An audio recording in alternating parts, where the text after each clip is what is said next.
जब शकुनी के द्यूत कपट से पांडव वनवास पर निकल गए, तब दोनों पक्षों को यह निश्चित होने लगा था कि युद्ध तो अब होगा ही।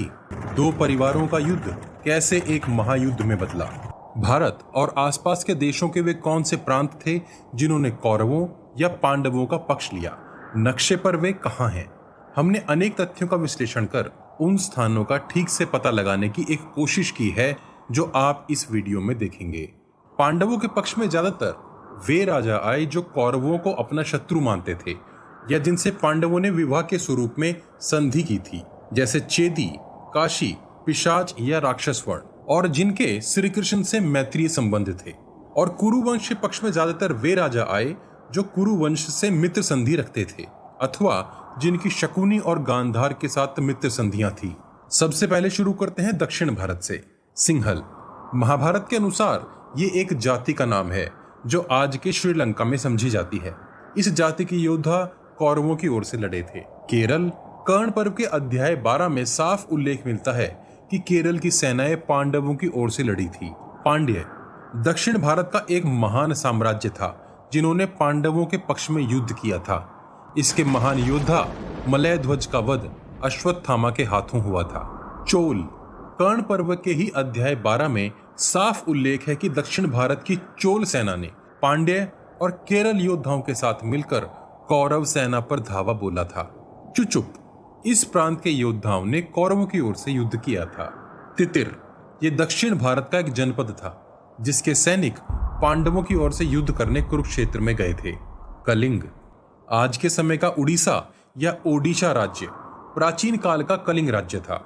इसके योद्धाओं ने कौरवों की ओर से युद्ध किया था। ये दुर्योधन की पत्नी भानुमति का मायका था। दुर्योधन ने कर्ण की सहायता से भानुमति का उनके स्वयंवर से ही अपहरण कर लिया था। मेकल महाभारत कर्ण पर्व के अध्याय 22 में मेकल का उल्लेख मिलता है जिनकी सेना ने कौरव पक्ष की ओर से युद्ध किया था। यह अमरकंटक पहाड़ों से चारों ओर से घिरा एक देश था। उत्कल उसी अध्याय में उत्कल का भी उल्लेख है जो एक समुद्रीय तट क्षेत्र का एक देश था। इसने भी कौरव पक्ष से ही युद्ध में भाग लिया था। कुंडीनपुर श्री कृष्ण की पत्नी रुक्मिणी का मायका था। कुंडीनपुर यहाँ के योद्धा पांडवों की ओर से लड़े थे। अनुपक या अनूप मध्य भारत का एक जनपद था। इसके राजा का नाम नीलजान पड़ता है और वे पांडवों की ओर से लड़े थे। महिष्मति मध्य प्रदेश के इंदौर की एक जगह का नाम महेश्वर है जिसे महाभारत काल का महिष्मति समझा जाता है। उस समय यहाँ का राजा भी नील था और उसे अवंती साम्राज्य का भाग समझा जाता था। महिष्मति ने कौरवों की ओर से भाग लिया था। सौराष्ट्र यहाँ के वृषणी यादव भी पांडवों के पक्षधर थे। श्री कृष्ण और सात्यकी यादव वंश के प्रमुख योद्धा थे। श्री कृष्ण ने द्वारिका का निर्माण भी यही करवाया था। अनर्थ यहाँ का राजा शाल्व था जो शिशुपाल का घनिष्ठ मित्र था। श्री कृष्ण द्वारा शिशुपाल का वध होने का समाचार सुनकर उसने द्वारिका पर धावा बोल दिया था।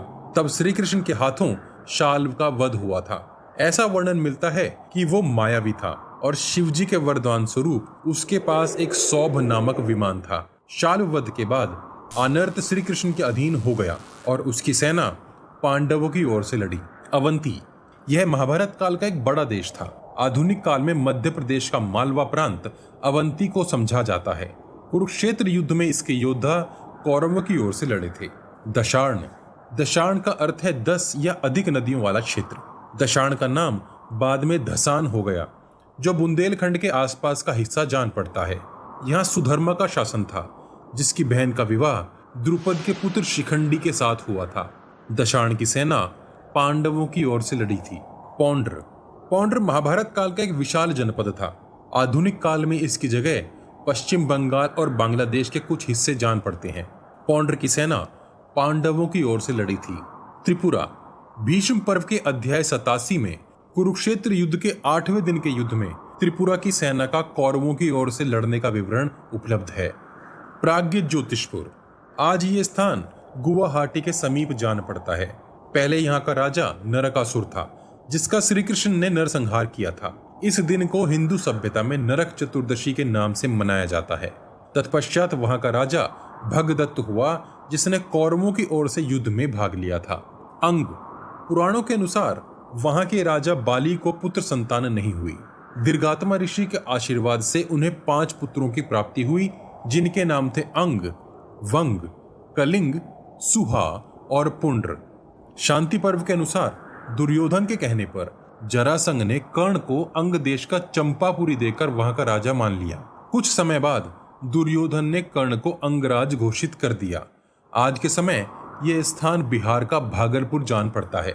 महाभारत में एक और अंगराज का वर्णन मिलता है जो कर्ण से भिन्न है, मगध। भीष्म पर्व के अध्याय 81 में कुरुक्षेत्र युद्ध के 7वें दिन मगध राज का अपनी सेना सहित उपस्थित होना और भीष्म पितामह द्वारा मंडल व्यू निर्माण में सम्मिलित होना लिखा है। कर्ण पर्व के अध्याय 73 में मगध देश के उस समय के एक राजा महाबली जयद्रथ का वध अभिमन्यु के हाथों हुआ बताया गया है। हालांकि मगध नरेश जरासंध की भीम द्वारा मृत्यु के बाद वहां का राजा जरासंध के पुत्र सहदेव को बनाया गया था, जिसने पांडवों की ओर से युद्ध किया था। तो देखा जाए तो मगध दोनों ओर से लड़ा था। काशी की राजकुमारी वलंधरा का विवाह भीमसेन से हुआ था। काशी की सेना पांडवों की ओर से लड़ी थी। करुष का उल्लेख रामायण में भी मिलता है। महाभारत कर्ण पर्व अध्याय 73 में करुष सेना को पांचाल और मत्स्य सेना के साथ मिलकर कौरव सेना पर आक्रमण करते बताया गया है। कौशल कर्ण पर्व अध्याय 53। अर्जुन जब कौरवों की ओर से लड़ रही नारायणी सेना का संहार कर रहे थे, तब उनके साथ कौशल सैनिकों का भी उल्लेख है। कौशल कौरवों की ओर से लड़े थे। इसका स्थान आज का गोरखपुर ज्ञात होता है। किरात नेपाल के पूर्व में रहने वाली एक जाति का नाम किरात है। इन्हें भील जाति से संबंधित माना जाता है, जो अत्यंत कुशल शिकारी होते हैं। द्रोण पर्व अध्याय 112 में किरात योद्धा पांडवों की ओर से युद्ध में लड़ते बताए गए हैं। किरात मुख्यतः हाथियों के महावत के रूप में युद्ध भूमि में थे। प्रबद्रक कर्ण पर्व अध्याय 48 में कर्ण द्वारा 77 प्रमुख प्रबद्रक वीरों के मारे जाने का वर्णन है। इस प्रकार ये साफ है कि प्रबद्रक योद्धा पांडवों की ओर से लड़े थे। चेदी या चेती गंगा और नर्मदा के बीच का क्षेत्र चेदी कहलाता था। आधुनिक काल का ग्वालियर चेदी की राजधानी जान पड़ता है। शिशुपाल के वध के बाद चेदी श्री कृष्ण के अधीन हो गया और उसकी सेना पांडवों की ओर से लड़ी थी। वत्स महाभारत के सभा पर्व के अनुसार भीम ने वत्स देश पर अपनी विजय यात्रा के दौरान विजय पाई थी। इस प्रकार वत्स जनपद पांडवों के अधीन हो गया था और कुरुक्षेत्र युद्ध में यहाँ की सेना पांडवों की ओर से लड़ी थी। वत्स गोत्र चौहानों का एक मूल गोत्र है। निषद महाभारत के समय निषद या निषाद देश पर नल नामक राजा का राज था। कर्ण पर्व में अध्याय 49 में सात्विकी के नेतृत्व में निषाद के पैदल सैनिकों ने कर्ण पर आक्रमण किया था और कर्ण के हाथों मौत के घाट उतर गए थे।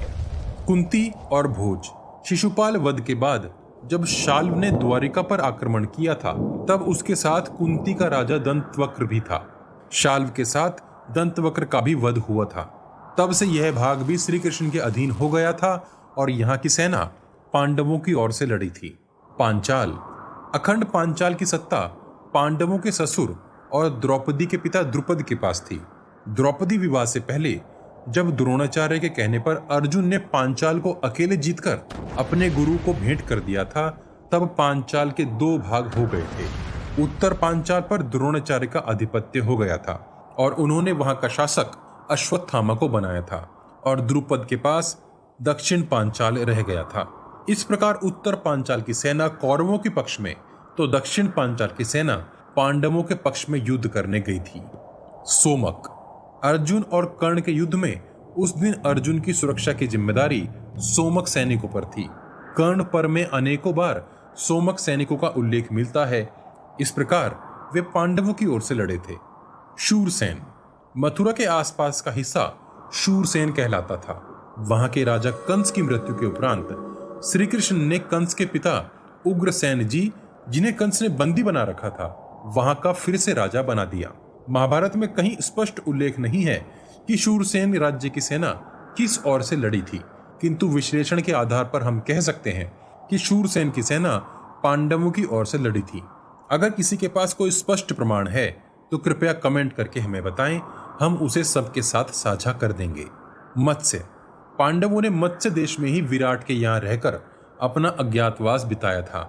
द्रोण पर्व के अध्याय 22 में मत्स्य देश की सेना का पांडवों की ओर से युद्ध करने का उल्लेख साफ मिलता है। इस वीडियो के दूसरे भाग में हम बाकी बचे उत्तर भारत, पाकिस्तान और तुर्कमेनिस्तान तक के राज्यों तक के बारे में जानेंगे जो किसके पक्ष में युद्ध करने गए थे और कुरुक्षेत्र युद्ध का आखिर कितना विस्तार था। अगले भाग को देखने के लिए सब्सक्राइब जरूर कर लीजिए और बेल आइकन भी दबा दीजिए ताकि वीडियो का नोटिफिकेशन आप तक आसानी से पहुंच सके। आपको इन सब राज्यों में से सबसे ताकतवर राज्य कौन सा जान पड़ता है, आप हमें कमेंट करके बता सकते हैं। अपने प्रियजनों तक ये ज्ञान पहुंचाने के लिए वॉच गॉड चैनल को सब्सक्राइब और शेयर करना मत भूलिए। सब्सक्राइब बटन के बगल में बनी छोटी सी घंटी भी बजा दीजिए। जय श्री कृष्ण, हर हर महादेव।